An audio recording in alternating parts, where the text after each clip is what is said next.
കഥ തുടരുന്നു എന്നുള്ള സിനിമ അത് എനിക്ക് വളരെ ഇഷ്ടപ്പെട്ട എൻ്റെ തന്നെ പടങ്ങളിലൊന്നാണ്. ഈ പറഞ്ഞ പോലെ പ്രണയത്തിന് വലിയൊരു സാധ്യതയില്ലാത്ത ഒരു സിനിമയാണ്. കാര്യം ഒരു കുട്ടിയെയും വെച്ചുകൊണ്ടുള്ള ഒരു യുവതിയായ അമ്മ നേരിടുന്ന ഇഷ്യൂസാണ് അതിലെ കഥ. നമ്മുടെ ഇന്നത്തെ സമൂഹത്തിൽ അത്തരം ഒരു പെൺകുട്ടി നേരിടേണ്ടി വരുന്ന പ്രതിബന്ധങ്ങൾ എന്തൊക്കെയാണ്, പ്രതിസന്ധികൾ എന്തൊക്കെയാണ്, അത് സരസമായിട്ട് അവതരിപ്പിച്ചാണ് സിനിമ. പക്ഷേ അതിൽ ഒരു ചെറിയ പോർഷൻ, ഒരു ഫ്ലാഷ് ബാക്ക് അല്ലെങ്കിൽ പോലും അവൾ കുട്ടി ഉണ്ടാകുന്നതിന് മുമ്പുള്ളൊരു കാലഘട്ടം പ്രസൻറ്റ് ചെയ്യുന്നുണ്ട്. അതൊരു സീനുകളിൽ കൂടിയാണെങ്കിൽ കുറേ കൂടുതൽ സീനുകൾ ചേർക്കേണ്ടി വരും. ഒരു പാട്ടിലാണെങ്കിൽ ഒരു വലിയ കാലം നമുക്കതിൽ ഒതുക്കാൻ സാധിക്കും. അപ്പോൾ ഇളയരാജയോട് ഞാൻ പറഞ്ഞത്, ഇവർ തമ്മിൽ പാടുന്നൊന്നുമില്ല, ഒരു റൊമാൻറ്റിക് സോങ്ങാണ് വേണ്ടത്. അത് ദൂരെ എവിടെ നിന്നോ കേൾക്കുന്നൊരു പാട്ട് മതി. നമുക്ക് ബോബിയിലൊക്കെ അങ്ങനെ ചില പാട്ടുകളൊക്കെ ഉണ്ടാവാറുണ്ട്. അപ്പോൾ പ്രണയിക്കുന്നവരുടെ സീനാണ് നമ്മൾ കാണിക്കുന്നതെങ്കിലും അതൊരു ഓഫ് സ്ക്രീൻ സോങ് ആയാൽ മതി എന്ന് പറഞ്ഞു. സത്യത്തിൽ അതുകൊണ്ടാണ് ഹരിഹരനെ കൊണ്ട് ആ പാട്ട് പാടിപ്പിച്ചത്. കാരണം വെച്ചാൽ അത് ഒരു പശ്ചാത്തലമായ ഗാനമാണ്. അതായത് ആഷിഫ് അലിയുടെ ചുണ്ടുകൾക്ക് അനുസരിച്ച രീതിയിലാണോ ആ ശബ്ദം എന്നുള്ളത് എനിക്ക് ഇന്ന് പറഞ്ഞോളാം. അപ്പോൾ അതിനുവേണ്ടിയാണ് റെക്കോർഡ് ചെയ്തത്.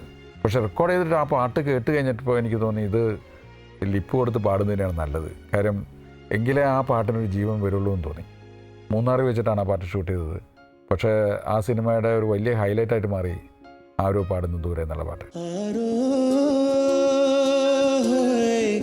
പാടുന്നു ദൂരെ ആത്മാവിൽ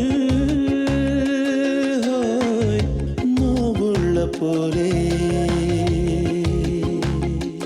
ഈരമുളം തണ്ടിൽ നിശ്വാസമോടെ പ്രാണന്റെ സംഗീതം ചേരുന്ന പോലെ ഓർമ്മ വന്നൊരുമ്മ തന്ന പോലെ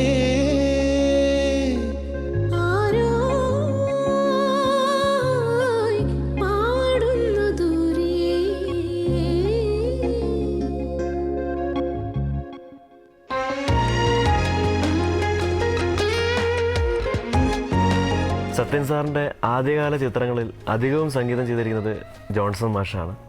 അതിനുശേഷം കൊച്ചു കൊച്ചു സന്തോഷങ്ങൾ തൊട്ട് ഇളയരാജ സാറാണ് കൂടുതലും. അപ്പോൾ അവരുടെ ഒരു കോമ്പിനേഷനിൽ ഒത്തിരി സൂപ്പർ ഹിറ്റ് സോങ്ങുകൾ ഉണ്ടായിട്ടുണ്ട്. അതിലെനിക്ക് ഏറ്റവും ഇഷ്ടപ്പെട്ട ഒരു പാട്ടാണ് കഥ തുടരുന്നു എന്ന ചിത്രത്തിലെ ആരോ എന്നുള്ള പാട്ട്. ഹരിഹരൻ സാറും ചിത്രചേച്ചിയും ചേർന്നിട്ടാണ് ഈ പാട്ട് പാടിയിരിക്കുന്നത്. ഈ പാട്ട് തുടങ്ങുന്നത് തന്നെ സംഗതിയിലാണ്, ഒരു ഗസൽ മൂഡിലുള്ള ഒരു സംഗതിയിലാണ് സ്റ്റാർട്ട് ചെയ്യുന്നത് തന്നെ. കേൾക്കുമ്പോൾ നമുക്ക് വളരെ സിമ്പിളായിട്ട് തോന്നും, പക്ഷേ പാടി ഫലിപ്പിക്കാൻ ബുദ്ധിമുട്ടുള്ളൊരു പാട്ടാണ് ആരോ എന്നുള്ള പാട്ട്.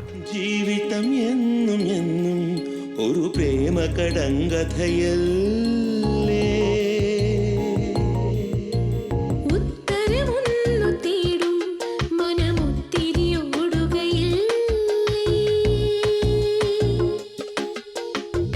പൂത്തുലഞ്ഞ വസന്തമായി വന്നു ചേരുകില്ലേ,